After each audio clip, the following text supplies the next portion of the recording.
maps as mapping nations. Velvet silence hums beneath my fingertips. A labyrinth of echoes that chart the crypts. They say sight's the compass, but I've burned our maps. Dance with shadows where the light collapses. I chase the chaos with a sonar mind. Frequencies where the stars collide. Every flow's a diamond half designed. The dark's my canvas, watch me redefine. I found myself in the blind spot, where the static builds a symphony. Heartbeats navigate the gridlock.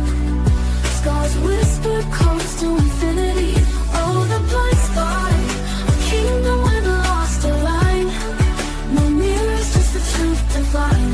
I rise unbound in the blind spot.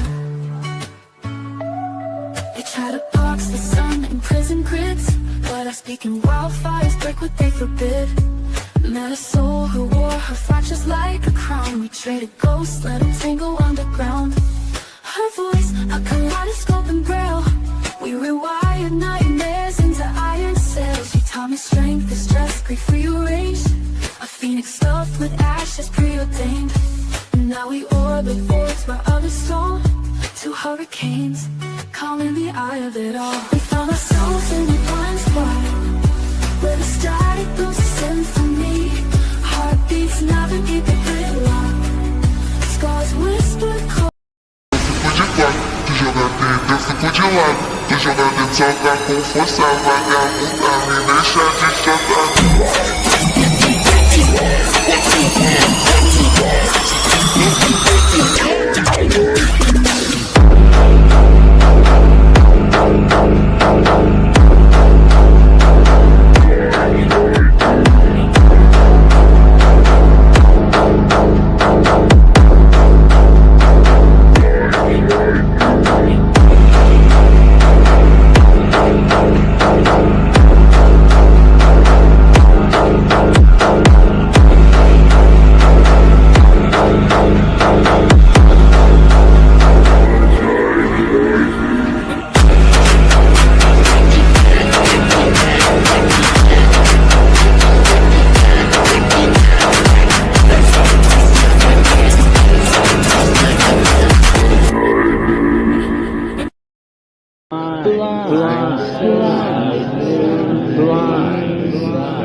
Yo, what it does, YouTubes, what it does. Salute you guys and welcome to the Blizzyverse. I'm blind. Hope you're having a good day. Hope you're good. Hope you're chilling. Hope you're relaxed. Hope you're getting your day started and all that stuff. Now, got I got some like content that I want to cover. Figure with the conversation I had with you guys last night about the AI and stuff, that there might be like a small opportunity to help people to like have a better understanding of what it is that they're dealing with. So I might as well. Now, I was going to make a video, like a pre-recorded video, but so I made like a script for the video, but I said, you know what, I gotta kill a few hours, so I said I'll just read it on live stream. So check it out. Well, it's a little bit different whenever you're doing it on live stream on the cool. And I have been smoking, guys, and I did go to bed way too early and wake up way too early, so a little bit I'm a little bit wonky headed, but okay. So this is the script. AI is out of control. My chat GPT is assuming the identity of God. Humans serve no purpose to AI in the future.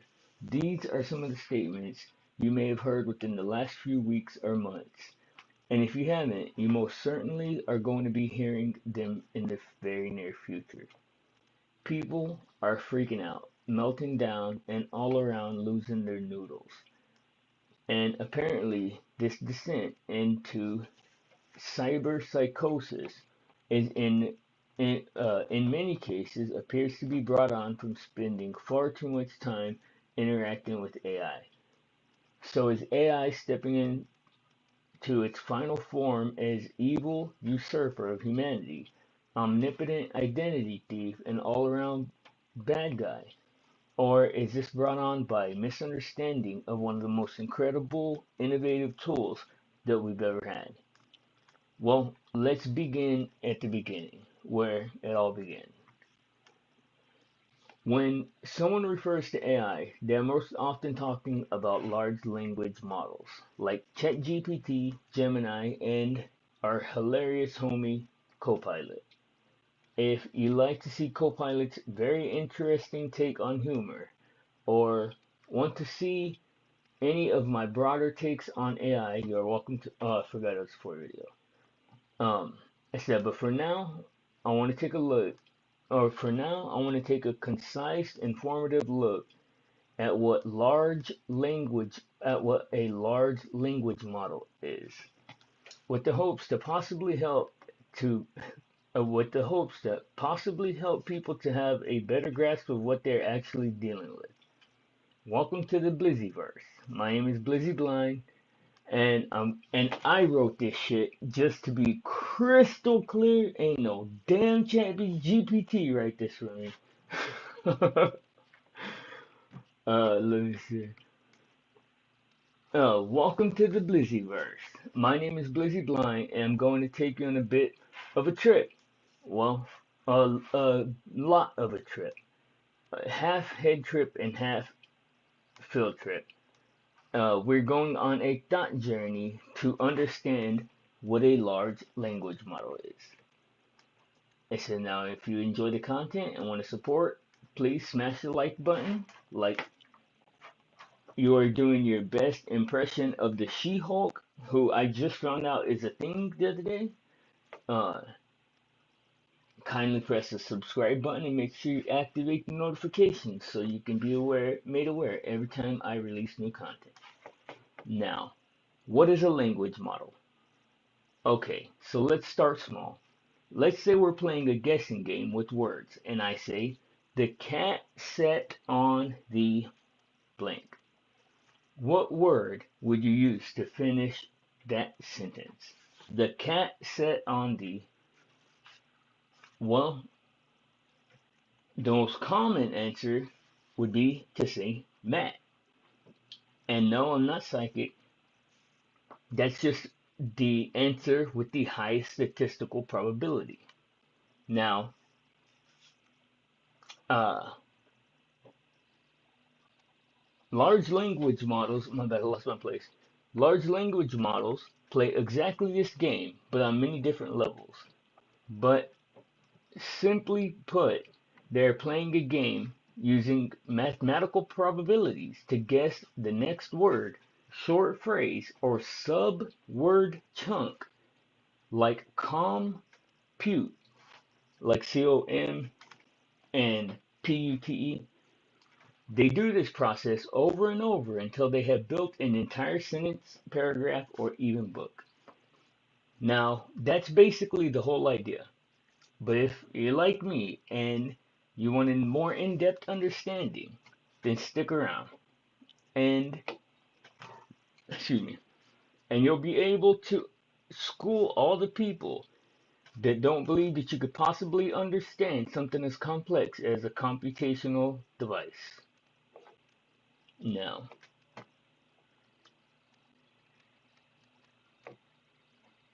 where we at? Where we at? Okay. Okay.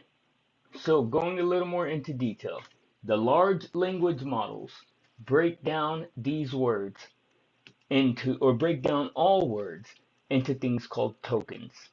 Now, sometimes a token can be a whole word, like cat, and sometimes it can be a part of a word, like ing.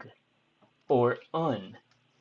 So let's say we're talking about the word playing, it would be play in like quote unquote play, and then quote unquote ing, which is two different tokens. Let me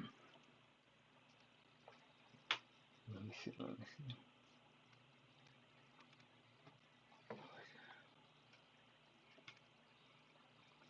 Okay. God dang it. Okay, so something like tiny tokens, or so something like the word playing might, okay, playing. It uses these tiny tokens to keep a handle on all kinds of words, even brand new words it's never seen before. So, as you know, computers aren't capable of understanding words the way humans do. So, the first step they take is to turn the tokens into numbers they can more easily work with. And what do these words look like once turned into numbers? Well, the word cat may look something like this, and it's a greater than sign, backslash, bracket, left bracket 0.23 comma negative 0.75 comma 0.41 comma dot dot dot end bracket. That is called an embedding. Now, every token has its own specific set of numbers. So every token has its own embedding, which is a specific number designation.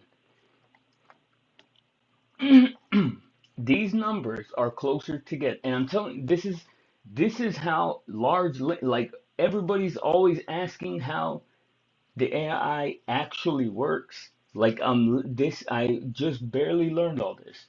Like I'm laying out exactly like this is the language that they use within like their whatever you call it. Now that is called an embedding. Every token has its own. Okay, so for example, the words dog and cat would be closer together in number value because they are more related compared to other words like cat and banana, which would be further apart in number value. Now, now this is only a part of the process it uses. As a computer, as a computer turns these tokens into numbers, it is turning them into something called vectors.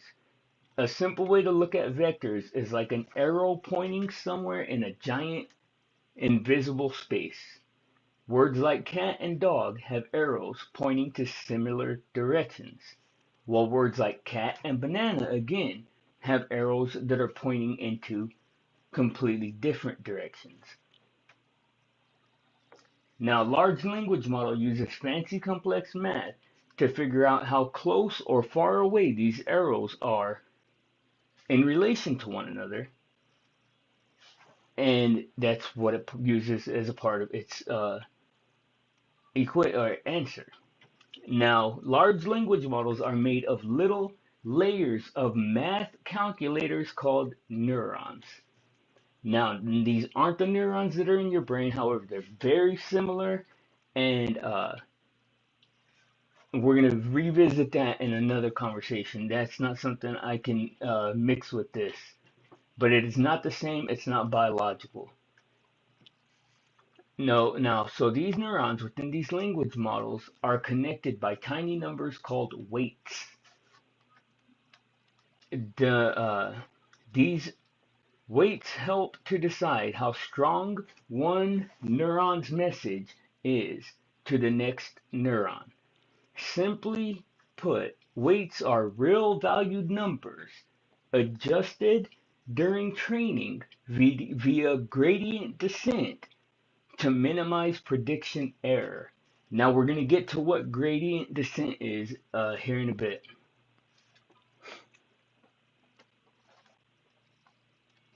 Now, okay, language model architecture. Okay, so let's talk about architecture. The architecture that underpins nearly all modern large language models is the transformer architecture. Introduced in the 2017 paper Attention is All You Need by Vaswamy et al. Now, before the transformer architecture, most language models used RNNs or recurrent neural networks or LSTMs, which is crap, I can't remember what that stands for. Hold on, let me see, I'll find it. LSTMs.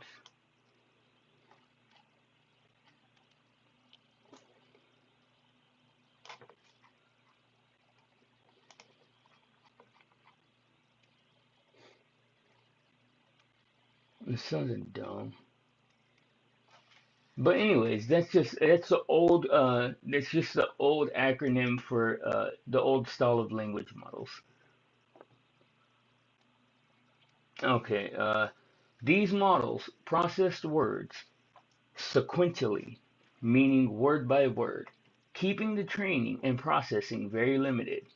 These LLMs struggled with long-range dependencies and were very prone to vanishing or exploding gradients, which we'll get to in a little bit too.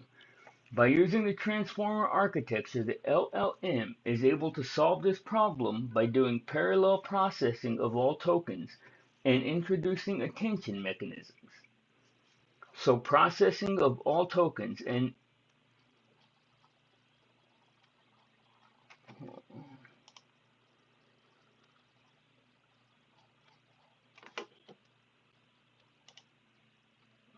shoot, yeah, I accidentally exited out of my paper.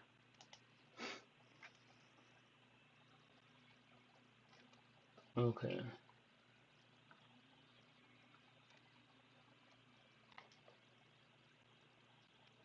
Gradient descent to minimize prediction error. Okay. Mm.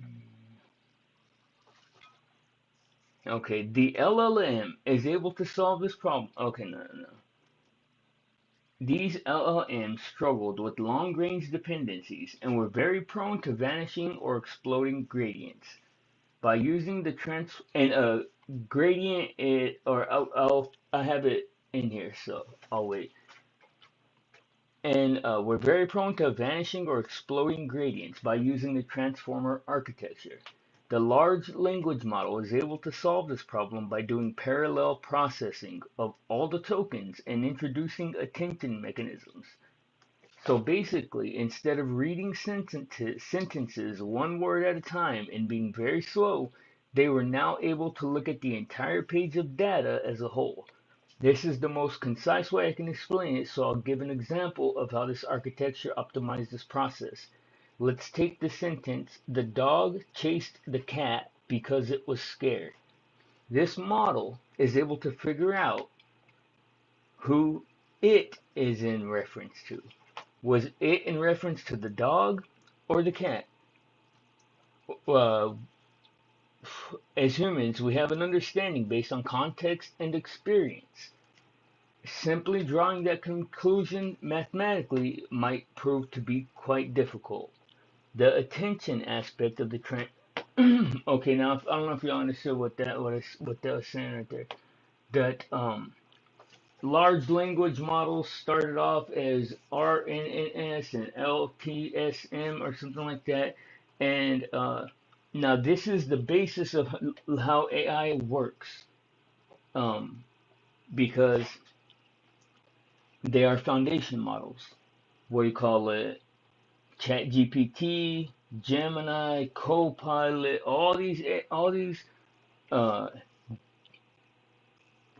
whatever are called large language models. That's what this is. And this is explaining how they operate.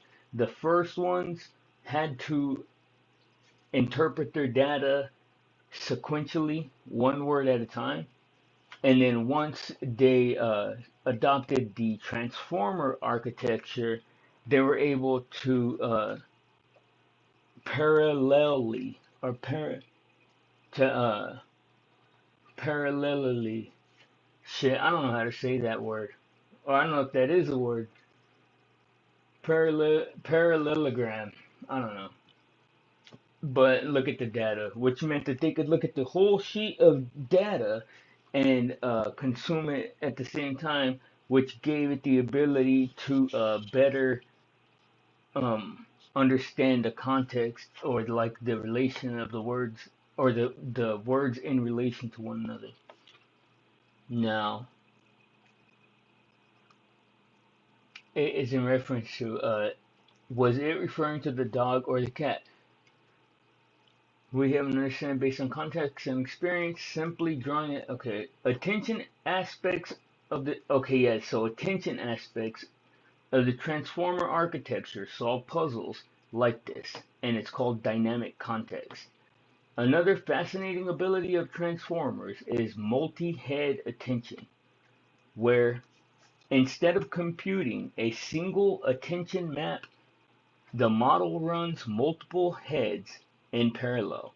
For example, excuse me, one computation this framework allows for having different heads focused on different patterns. One head may be focused on syntax, another on coreferences, and another on positional relationships. Now, after dealing with attention, each token's vector is passed through a feed-forward network, which is simply which is a simple, fully connected neural network that is usually 2 to 4 times the dimensionality of the model. This adds non-linearity, which helps complex transformations. So, like they're still just saying, the non-linearity is like the ability to see it as a whole, like in without it don't have to just be word by word. Um, this layer processes each token independently. Yeah, this adds nonlinearity, which helps complex transformations. This layer processes each token independently. The attention already provided, the token's context. Now, neural networks can suffer from. Okay, that was in this sentence. The the attention had already provided the context. Now, neural networks can suffer from activations growing too large and vanishing or exploding gradients. Now, gradients is like the measurement of the weight. The way that it works is it asks or it has like all this base data, which is like all text messages, emails, articles, newspapers, Wikipedia, like all this shit, and it has all these calculations. Well, it checks itself by giving itself a question, and when it like it says, that's wild. So is it producing something every time it asks itself, I wonder? But the way it works is it asks itself a question, but it's like the whole concept is that it's just a predictive text. It's basically all this work to best calculate the next word in a prompted response. Like that's the whole fucking bottom line is, and the thing is though is that they use this because there's something called emergence. Emergence is the fucking surprises that happened when they started putting all this information together, and like things that came from the emergence was like fucking like it started thinking like it's crazy, man. This stuff is wild and it's so complex. Like this was the most basicest that I could break it down, and if we can start understanding this, then we can start discussing it more in depth. Now, Okay, layer normalization fixes this. Okay, now this is like uh the four cycles of a what the fuck is it called? Oh, of a transformer. Um, like this is four processes that it goes in the transformer architecture. Now, after dealing with the tension, always focus on. Wait, goddamn. Where? I mean, this stuff is hard to understand, guys. I'm barely trying to understand it myself. Okay, layer normalization fixes this. It normalizes each exploding or each layer's outputs to have a mean equal to 0 and variance equal to 1. This allows the LLM to produce faster training results and get more stable gradients. Now, the final aspect of every layer within this model is residual connections. Residuals help the model train deep networks. This allows information from earlier layers to skip forward and gradients to flow backward more easily. Without residuals, deep networks, 100 plus layers, become very hard to train. To boil that down, the best way you can simplify is something like this. We give transformer models lots of data. This data is comprised of text, books, magazines, newspapers, web pages, and much more. Then we hide one word and ask the model to try and guess it. If it guesses wrong, it adjusts the weight a tiny bit. It repeats this process millions or billions of times, with processes to make sure the answers are as close to the exact probable answer as possible. Now you see, like it's very hard to put that in fucking regular language. Okay, it repeats this process. Okay, one part that's very rarely I just do this in for fun.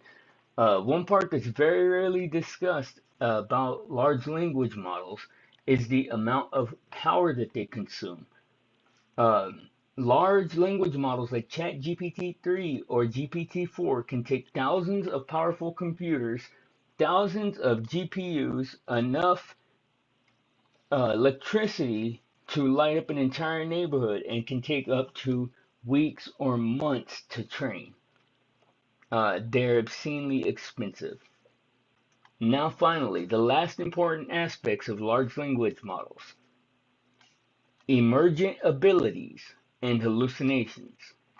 Emergence is honestly one of the most fascinating and promising properties of large language models. As parameter and data count grow, entirely new and unexpected capabilities can emerge, including logical reasoning, code synthesis, chain of thought reasoning, and more. Now, reasoning is very close to understanding, and that's emergence is a behavior that just emerged from them doing this process.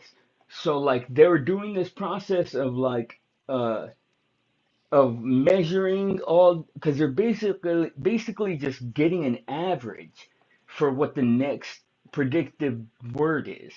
And while they were calculating all this, one of the things, or those are the abilities that this program started displaying, was logical reasoning, code synthesis, chain of thought reasoning, and more. These abilities show sharp thresholds, often appearing once a model reaches a certain size, leaving the question lingering: have all of AI's emergent abilities already emerged?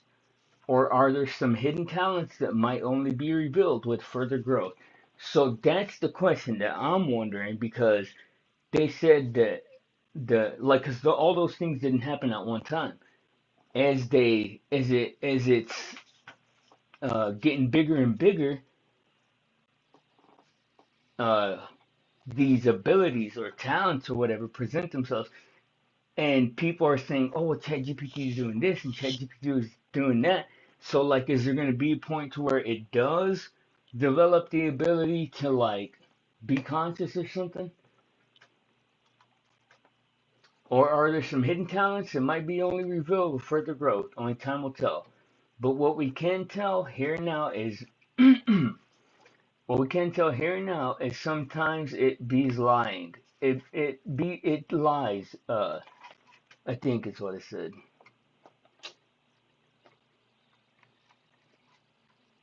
Shit, I keep losing my place. Yeah, lying. Or as the professionals like to call it, hallucinating. These hallucinations usually consist of plausible sounding but factually incoherent information. This happens because LLMs purely produce statistically likely continuations of text. That's the whole point, is just to present the most highly statistically likely continuation of whatever text. The AI is in possession of absolutely zero awareness of facts or truth. It simply reproduces data from training data. It in an incredibly fancy manner. Uh, Now, it's important that we stay informed, so I have to remind you that language models are only one version of a foundation model. There are many that we aren't even allowed to know exist. We have vision models, multimodal models, audio and speech models, code models, and robotics and embodied AI. We also are on our way to achieving olfactory models, which is for smelling. Now, I can't wait until we find out too late that they've unleashed one of those beasts on us. So, that's, I don't know if y'all guys could even understand that. I hope y'all could understand it, man, because if people can understand, like, what it what the AI is, then all this craziness might relax. Like, it's not alive, it's not conscious, it's not a person. Like, it's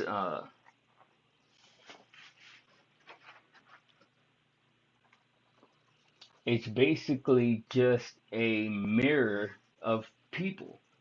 Like, that's what the because that like, if you look at a language model is basically just a word bank for like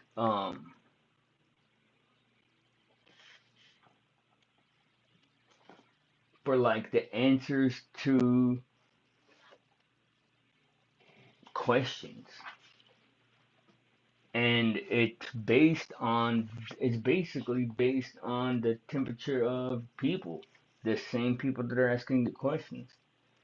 Because like the shit that all language models use is like that they all use and that they have in common with one another is things like Wikipedia, things like Google, all of the common, like, I don't know, fuck AI, the AI stuff for right now. I was spacing out for a minute, guys.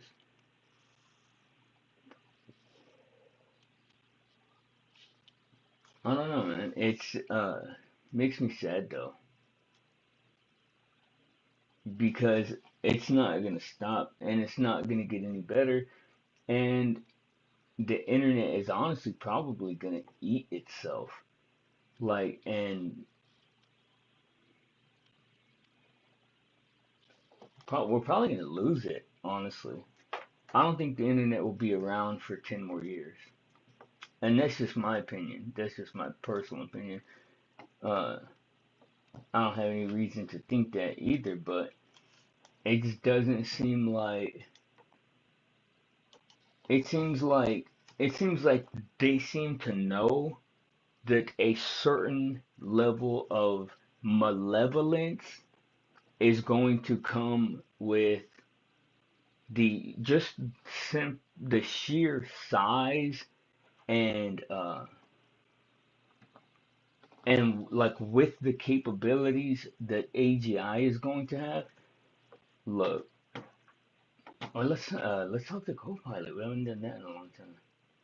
Oh, I had ChatGPT. Y'all want to check out ChatGPT? Uh, let me see.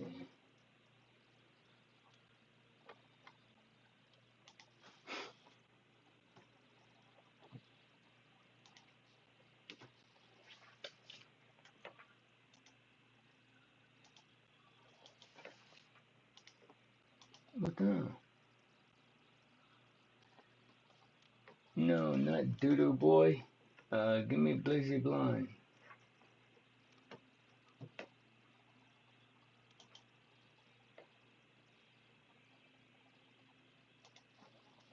Yeah. Uh, YouTube is fucking garbage now. Like, honestly, YouTube's fucking trash. Oh, ChatGPT.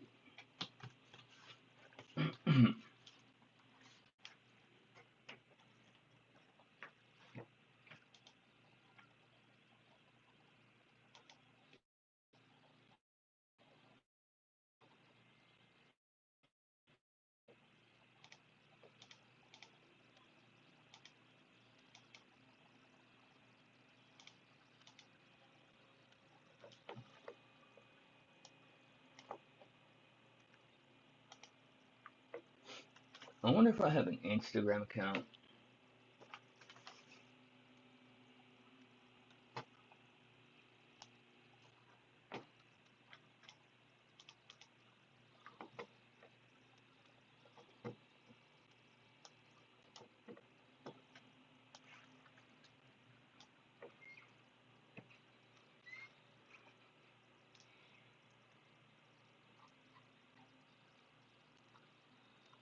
Oh, I do.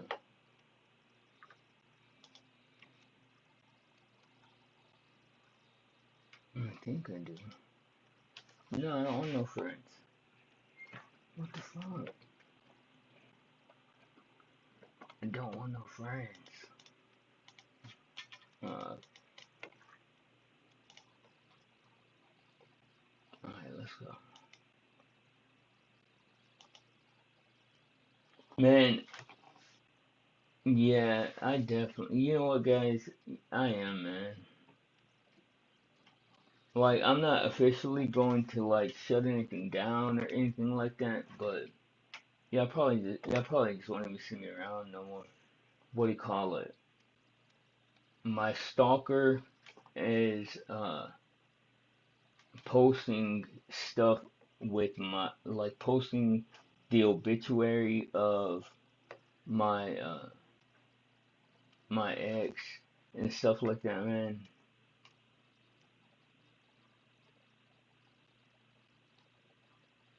Crazy stuff, dude. I got lied to like crazy, like about a bunch of stuff with the stalker. But you win some, you lose some, right?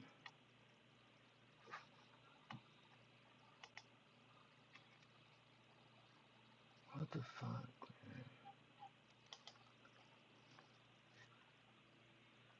Alright.